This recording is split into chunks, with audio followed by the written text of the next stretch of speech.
was so funny, and it was Home Alone with rabbits, and I had a really good time with the first one. This one's just lazy. It's way too meta. Only one or two of the jokes actually worked, and the plot is a direct ripoff of The Smurfs 2, which is also Sony. Because much like how in Smurfs 2, it was Smurfette joining, like, the gang of, like, the evil Smurfs or whatever they were. This is, Peter Rabbit being thought of as too much of a goody-goody, so he joins a gang of, the naughty animals. And, I mean, out of all the movies you could have ripped off, it could have at least been a good one. Like, if you're going to rip off a movie, at least rip off a good movie. You ripped off a terrible movie to make another terrible movie.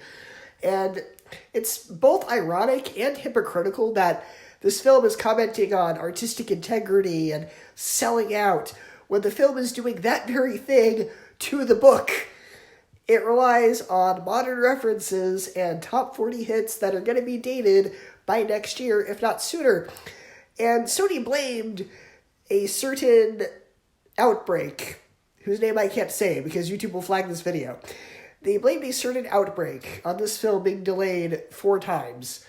But honestly, I think it just did so poorly with the test screenings that they used that as their excuse because they knew that once this movie came out, the writing would be on the wall and everyone would hate it, including myself, and they just wanted to save face for as long as possible. They wanted to delay the inevitable.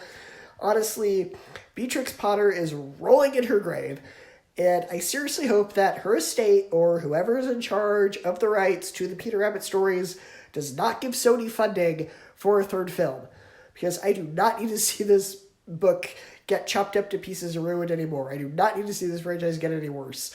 So, yeah, I chuckled at 1 or 2 of the jokes, which is why it's not an F, but I certainly would not watch this movie again. I can watch the first one all the time. The first one is great. It is fantastic. This one was just awful in every sense of the word.